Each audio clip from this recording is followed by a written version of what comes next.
Even if dreams can show us the future, this dream did not make sense. Must I never pass a lorry on a clear road? Can a dream show us the future and give us the opportunity of changing it? It is hard to believe. If we can see the future in a dream, then surely the future already exists. If it does, then we are not free to act in the ways we wish to. We are not responsible for our own lives. Before I tell you the dream, I must explain a little about the context. It was the summer of 4 years ago, and I was driving my family back from Italy through the south of France. My son had not yet learned to drive. My daughter was too young, and my wife doesn't drive at all. I had been at the wheel for the best part of 3 weeks. Perhaps I was tired. Perhaps I could think of nothing except cars. We spent the night of the dream in a town called Tain-l'Hermitage. Now I'll tell you the dream. I was sitting in a big, powerful, cream-coloured car, and I was driving at high speed through the country. I was coming to a bend in the road, and in front of me, there was a very large lorry.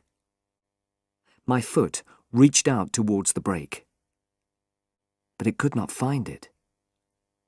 I looked down. There was no brake. Worse, my hands held empty air. There was no wheel for them to hold. There were no controls of any kind. Already, we were almost into the back of the lorry. I shouted in fear. Then I heard a calm voice coming from my left, and I turned my head. A stranger was sitting there. He was a cheerful man of about 40. He was wearing an expensive shirt, and on his head he had a red hat. I couldn't understand what he said. He spoke very quickly in French, and my own French is not very good. I didn't, in fact, care what he said. My eyes were on his clean, fat hands, which were holding the wheel. This car had its wheel on the left. He, not I, was in control. We drove safely round the bend. He turned the wheel slightly to place the car in the middle of the road. He was going to pass the lorry. The road stretched straight ahead. It was bright in the sunlight, and it was quite empty. Only one other person was in sight. A woman was sitting outside a small house with white walls, and this house was almost exactly ahead of us. She was sitting by a table, putting some flowers in pots. She wanted to sell us some, and waved them at us. This sight, for some reason, filled me with a terrible fear. The flowers made me think of death and our final resting place. At this moment, we were level with the lorry and ready to pass it. But then the lorry began to turn away from the side of the road towards our car. It appeared that the driver was doing this on purpose. The stranger by my side shouted loudly and tried to move out of the way. There was a terrible noise from the back of the car, and then an explosion. The earth seemed to turn over, and the noise of flames burned in my ears. At that point, I woke up in fear. I was very worried by this dream, and could not sleep again.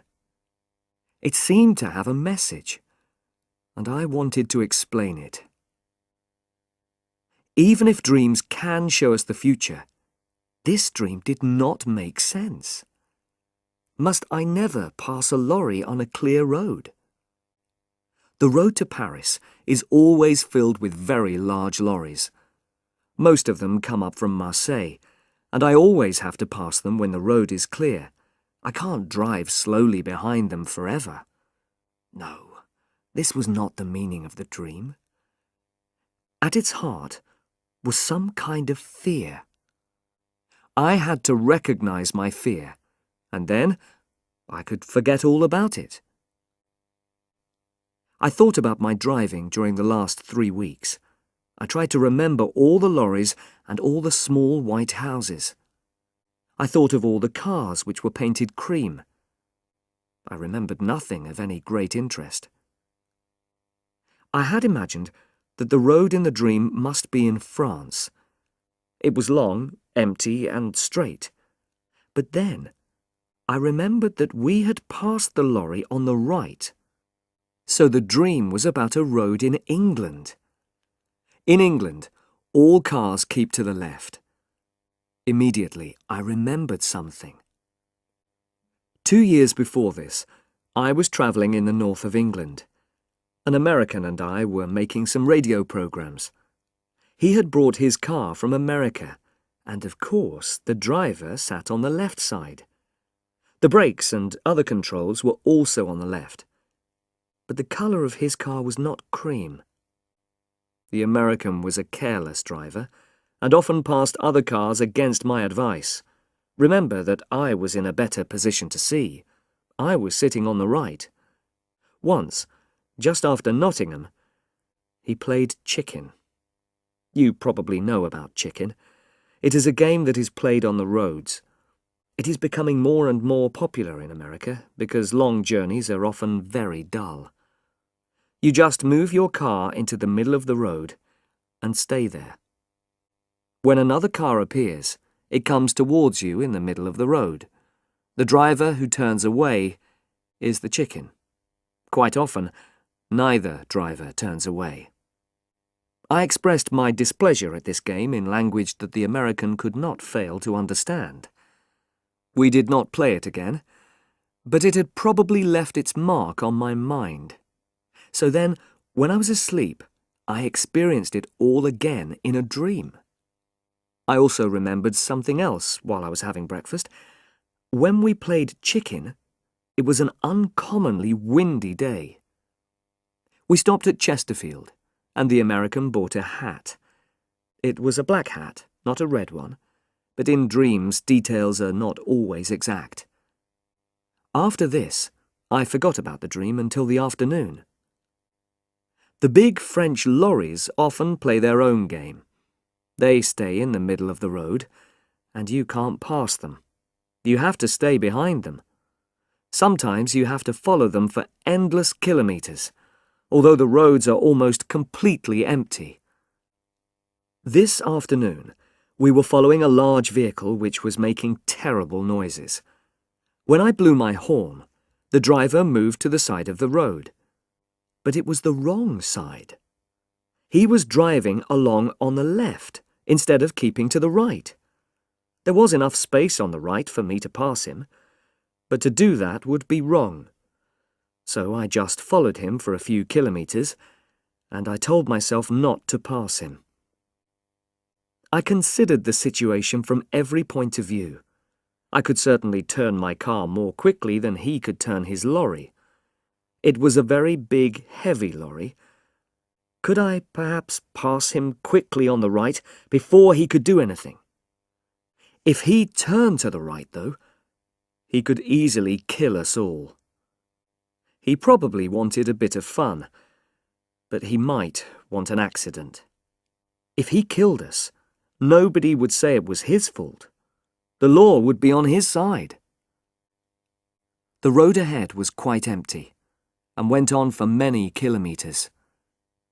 I drove more slowly until some distance separated us. Then I increased my speed as much as I could. I drove towards that empty space beside the lorry. My car was moving at about 110 kilometres an hour. The front of my car was almost level with the back of the lorry. Then I saw something that knocked the breath out of my body. On the grass, beside the road, a woman was sitting outside a small white house with a table of flowers. For the first time in my life, I changed my mind while I was preparing to pass another vehicle. My foot went down hard on the brake. The car rocked from side to side. From behind me, I heard the sound of a horn. Another car was following us at a high speed. I knew its colour before I saw it. It was cream. I pressed hard on the brake and turned the wheel slightly. I was just able to move in behind the lorry without touching it. The other car passed us, and the driver blew his horn wildly. It reached the lorry, and then the lorry turned towards it. For a moment, I thought that the car was going to pass the lorry safely. It was moving very fast. Then the front of the lorry just touched the back of the car. It was only a light touch, but it knocked the car towards the side of the road and the woman at the table. The driver of that car knew exactly what to do. With the greatest skill, he turned it back into the middle of the road. His control was wonderful, much better than mine. He waved angrily at the lorry driver and drove quickly away in a cloud of dust. He was soon out of sight. We stayed that night in Fontainebleau. A big car was standing outside the hotel, and the back showed signs of damage to the paintwork. It was a cream car, and so I looked for the driver. He was not wearing a red hat or an expensive shirt. He was a young man from Paris, not like the driver in my dream.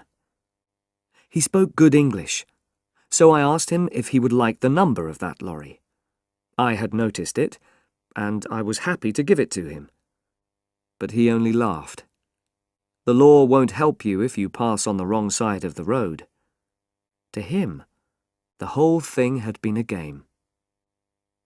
"It tests your skill," he said. "If the car is powerful enough, you can do it. But you couldn't do it. Not in your car."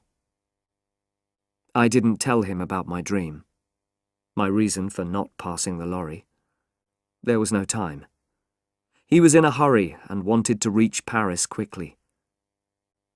It made me think, though.